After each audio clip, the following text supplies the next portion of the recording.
These are the 3 dying games that had a profound impact in my life. For myself, as a person who's been playing video games consistently for the better part of 18, 19 years now, I have played so many different games in my lifetime. So many different. Perhaps you can relate. There's always those games that just touch your soul in a way that just other games just don't. The first of those games, Pokemon, dude. Pokemon is my most favorite game of all time. Let's be real. I started playing that game when I was 6 years old on my little Nintendo.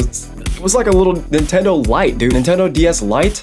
Is that what it was called? I don't even remember what it was called. It's been so long now. The very first Pokemon game I ever played was Pokemon Blue Rescue Team, dude. If you've never played any of the Mystery Dungeon games, you are missing out on something absolutely incredible. It's a turn-based game where you play as a Pokemon. You, the player, play as a Pokemon, and you go out into the world rescuing other Pokemon. It's a lot of fun, dude. The amount of hours that I spent and sunk into that game, I must have 500 plus hours, not just into that game, but into other Mystery Dungeon games as well. But the thing about Pokemon in general nowadays is that, and perhaps this is just because I've gotten older and I'm starting to see the franchise for what it is, it's just so copy and paste. Every single game is almost exactly the same. I think that as we continue to go on, and a lot of you guys have already told me like, oh, Pokemon is bad, dude. Pokemon is just not that good. It's uninteresting, all this other stuff. There's gotta be a reason for that. If we're not innovating, if you're not changing anything from year to year, I think that constitutes as a dying game, because eventually fans are going to become more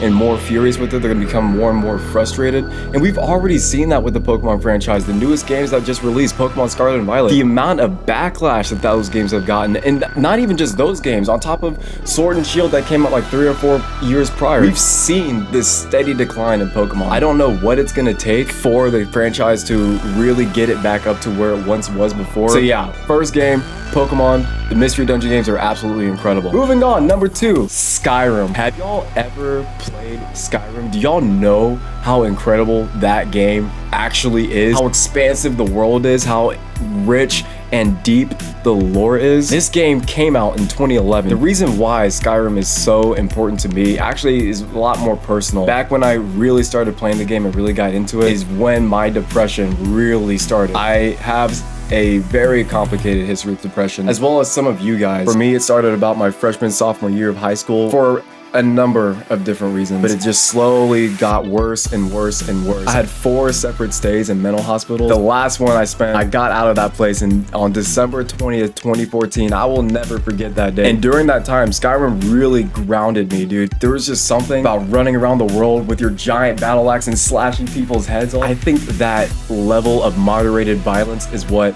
a young teenage Jonesy really needed at that time. The lore and history in Skyrim is so interesting. There's this guy named Talos who's basically like the king of the world, essentially. Everybody worships him as a god. He was like a man, and then he died, and then he became a god, and like there's a whole war being fought in Skyrim over that one guy. It's really interesting, in my opinion. For the amount of modding that people have done to that game, I think that it's finally starting to show its age. The greatest mods in the world can really hide how old that game is anymore. Now, of course, we've got Elder Scrolls 6 that is slated to come out sometime in 2026. We'll have to see. It'll probably be a little bit longer than that, let's be real. With that, dude, I think that the hype for the game is going to start, growing and growing a little bit more. Maybe people will start playing Skyrim more. But as of right now, dude, just because of how old it is, it's a dying game. Moving on to the last dying game that really changed my life. You probably guessed it. Rocket League. I started playing Rocket League. That was December of 2021. No, was it 21? No, that was December of 2020 when I started playing that game. I played the game just because all my friends were playing it. I thought it looked interesting, so I was like, yeah, let's not give it a try. I did not expect to get so hooked on that game, and I definitely didn't expect 2-3 years later for my work to approach me about being a coach for Rocket League. That whole story, I was literally at work. I got a phone call from my supervisor. He was like, "Hey James, we are starting an esports program. We heard that you play Rocket League. That happens to be one of the games that we're doing. Would you be interested in doing it?" And I was like, yeah, of course I'm gonna do it, dude. Like, why wouldn't I? It's been really interesting being a Rocket League coach, because it's very different from being an archery coach. I've competed in a whole bunch of archery tournaments. I've gotten first place in every single tournament I've competed in, and I can prove it too. With archery, it's very physical, very mechanical, right? I can look at you and I can tell you exactly what you're doing wrong. Maybe your release is weird, your elbow's too low,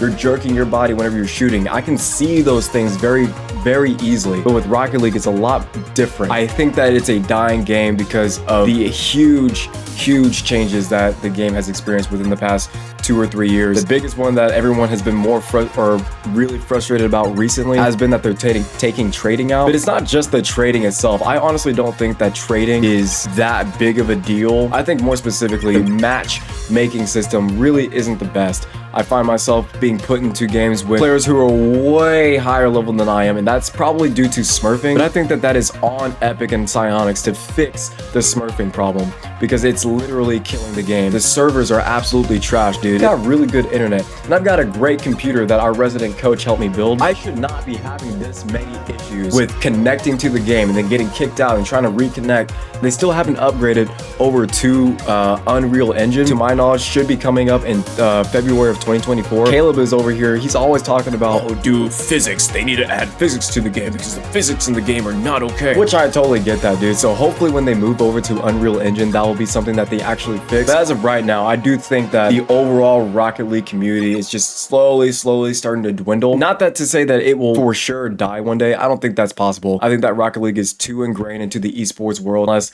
they decide to just cancel the game or anything. The things that all these games have in common, dude, is just the way that they've helped me in different stages of my life. Pokémon, that's the game that introduced me to video gaming in general. Skyrim, that's the game that really helped me cope with all the emotional turmoil that I was going through at one point in time, and really helped me cope with that in a very healthy and productive way. And Rocket League, dude, it's literally my career right now. It's literally what I do for a living. And all the people, you guys, man, the people who I've gotten to meet because of these games, without you guys, I do not know where I would be right now. Honestly, I'd probably be sitting in my bed, rotting away in my own laziness or something like that. These things have given me a community. These things have given me a group of people who I can go to and who I feel comfortable just being me. We got a jingle. Thank y'all for being here. Growth Spurt this is like part 4, I think. Thank y'all for being here, man.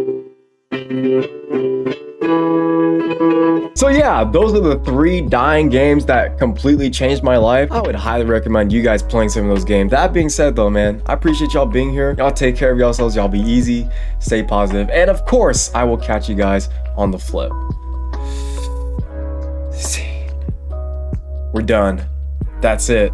Thank y'all for being here. We're gonna switch this thing back over to the main thing. Whatever.